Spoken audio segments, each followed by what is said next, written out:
Okay, as promised, this will be my Payback 2014 predictions video. I've been asking myself all week, should I order this pay-per-view? Should I pay the large amount of money that it actually costs? Because I don't have the WWE Network. You know, I've been asking myself that question all fucking week. And, you know, like a few weeks ago I was certain I was gonna order it. But then this Go Home Raw did jack shit in making me interested in this pay-per-view. But I ultimately decided I will order it, mainly because I want to see what happens with Daniel Bryan and all that shit, and I really want to see the Shield and Evolution match. So yeah, I am going to order it. Hopefully it's a good show. The card overall is not terrible, but there's a lot of shit that's been just put on there that doesn't really mean anything, and a lot of stuff that's been like put on at like the last minute. There's 2 matches that haven't been announced yet that I think they're going to happen, and I'll talk about those when I get there. So yeah, I think this card overall is pretty strong. It's just, apart from the Shield and Wyatt match, hasn't really been built up all that well.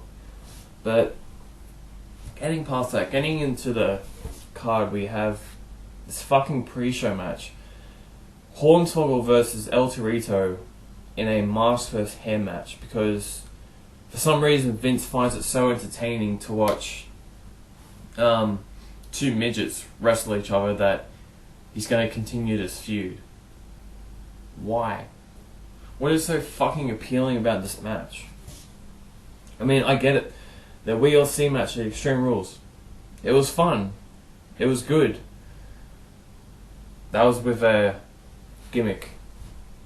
This one is just a regular match with a stipulation that no one could give 2 shits about, quite honestly.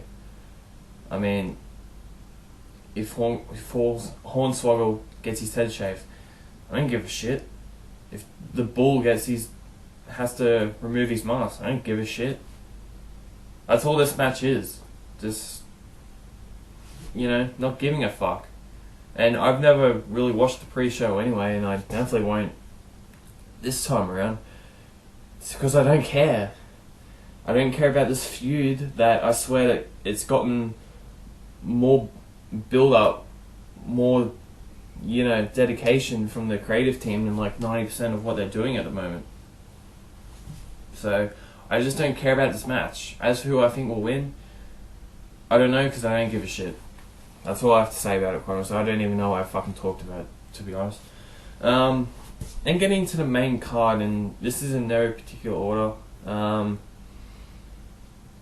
We got Paige versus Alicia Fox for the Divas title. This is another match that I don't really care about. I don't think it'll be all that good. As for Alicia Fox, I haven't really talked about her. I like what they're doing with her, like the disgruntled employee doing all this crazy shit. But it's with a wrestler, it's with a performer that I just have no faith in whatsoever. I mean, you know, I see all these people getting behind Alicia Fox, but before that, they like never would have mentioned her in anything. Why? Because she sucks, quite honestly. I mean, I'm sorry, that's just the way I feel about her. And yeah, this recent character development is cool, but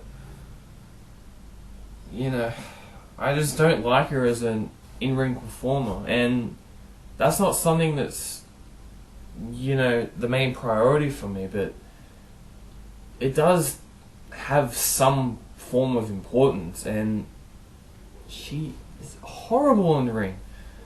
Does anyone remember her Divas title reign in like 2010? Fucking sucked. Why? Well, she didn't really have a character then, but then also most of her matches sucked, and you know, to be fair to her, she didn't really have good opponents to work with in the first place, but still, she had to carry that match as well. So yeah, that's my quick thoughts on Alicia Fox. Like I said, I don't think this match will be anything special. I'm guessing Paige will retain, but quite honestly, I'd rather her lose the belt, because I swear winning that belt on her first night could have been the worst thing they done, because like, Paige is a great talent, but she should have been built up to that Divas title. But instead, that she was just given it for no reason, and I think that's one of the reasons why the crowd hasn't gotten invested into it yet. Just because they haven't had time to really, I don't know, like, interpret what a character's like. So, yeah, they should have given her way more time before giving her the belt. But, you can't go back and change time, but whatever. So, yeah, I'm going to go with Paige to retain, but I don't think the match will be anything special. And then we have Sheamus versus Cesaro, because for some reason Vince likes chopping half of people's names off. I don't know why. That might become a running gag in my videos. I might call John Cena just Cena, or Randy Orton just Orton, or Randy. But, it's pretty stupid. Why Vince does that, I don't know. It's, like I said, it's stupid. But getting to this match, I think this could be a good match. I mean, both guys are good workers. I know lots of people don't like Sheamus. I'm not a fan of Sheamus either, but that's because of his character. I've never accused him of being a bad worker. And we all know what Cesaro is like. He's a great in-ring worker. So I think this could be a good match if it gets enough fucking time. As for who I think will win, you'd have to go with Sheamus, because he won the belt like 2 weeks ago. So it'd be kind of stupid to take it off him this early. But I would not be surprised if Cesaro won, because he's now a heel, which I initially had no idea what the fuck they were doing with him. Because he wins the Battle Royal at WrestleMania 30. And he's getting these cheers. I mean, he had them long before that, but especially after that, he was getting cheered so much, and then they just turned him heel for no fucking reason. Now he's a Paul Heyman guy. Why? I mean, it just made no fucking sense. And now, I think the crowd doesn't know if we should cheer this guy or boo him. And that's the kind of way I'm feeling. I have no fucking idea if this guy is a heel or a face. And I know he's aligned with Paul Heyman, but it just, I don't know, it's just weird. That's all I can really say about it. But getting back to this match, I'm getting off topic here. But getting back to this match, I think it could be a good match. It just needs the time, which sadly nowadays the mid-card does just not get. So I don't think this match won't be anything special, even though it has the potential to be. As I said, as for the winner, I think Sheamus is the more likely to win, but I would not be surprised if Cesaro does win.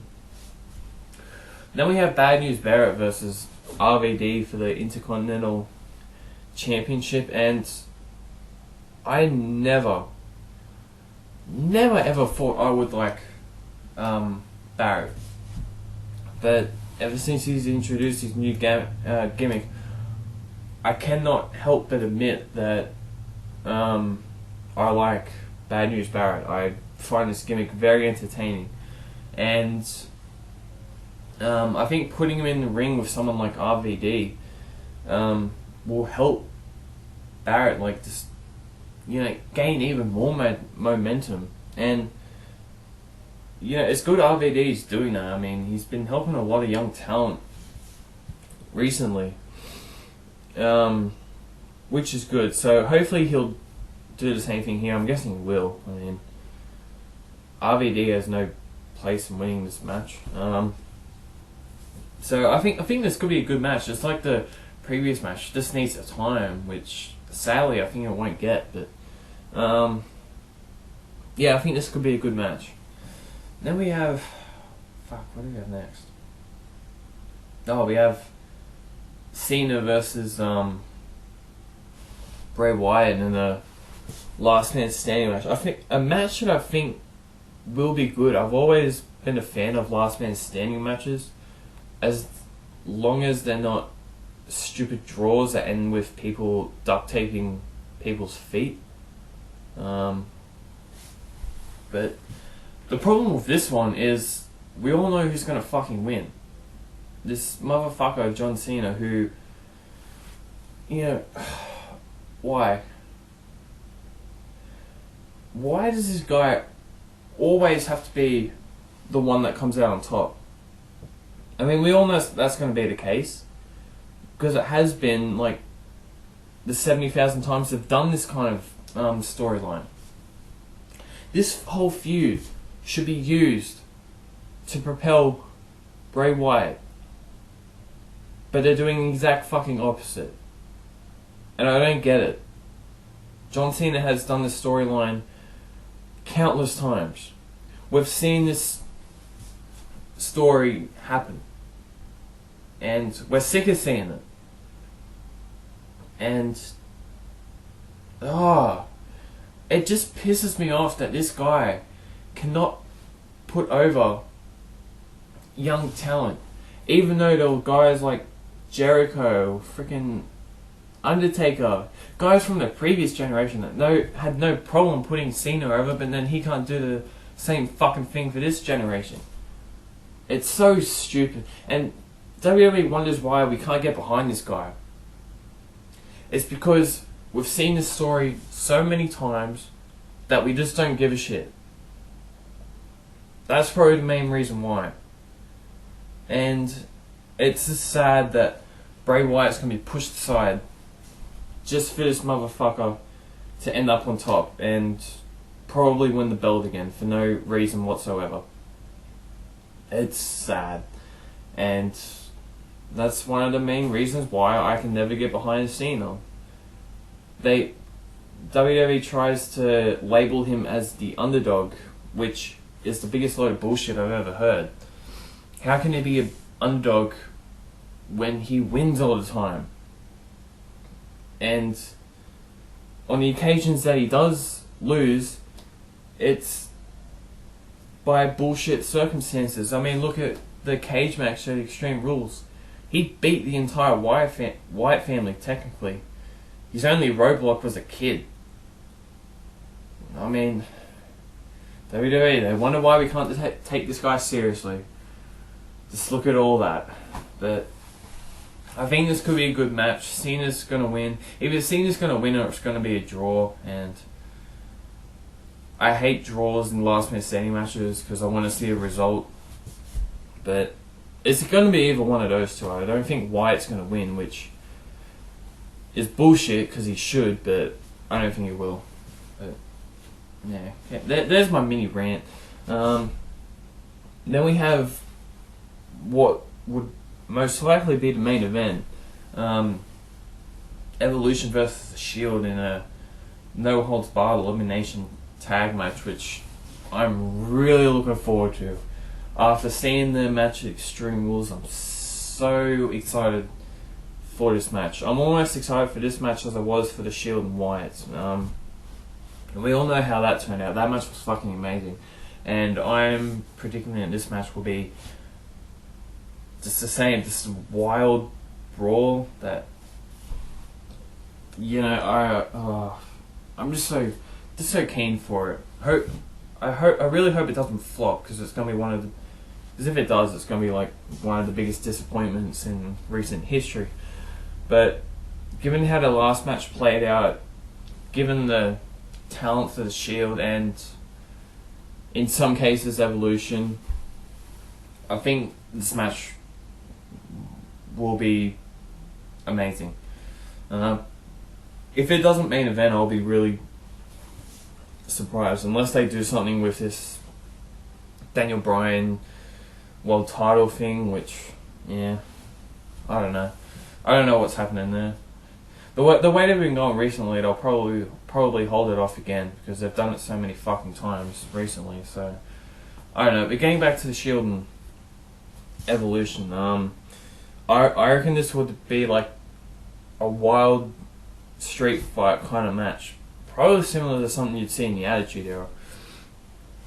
Probably won't be as violent, of course, but I still reckon it'll be a fucking great match, and I'm so excited for it. As for the winner, I really hope the Shield went over, but given how egotistical Evolution is, it wouldn't surprise me if they went over at all. So, yeah, that's all the matches that have been announced. There's 2 matches I think will happen, but they just haven't been announced yet because for some reason WWE always leaves. They always leave it to the last minute to announce the final card. I think Adam Rose versus Jack Swagger is a big possibility, which I wouldn't mind seeing it, not because of the match. I just want to see Zeb Coulter come out here and run his mouth. I love that guy on the mic, he's so good, but yeah, I don't really care about this match at all. I mean, I've never liked Jack Swagger, he sucks, and Adam Rose, I don't like this gimmick. I haven't seen him wrestle, but yeah, I don't like his gimmick, so I don't really give a shit about this match, but I think it will happen. Adam Rose would obviously go over to build up his character, but yeah, not a match I'd really want to see. The only reason I would want to see is because of Zeb Coulter, quite honestly. But yeah, and another match there's a big possibility is the Usos versus the Wyatts, because now that the Usos are seen as buddies and all, which fuck, that's going to ruin their career.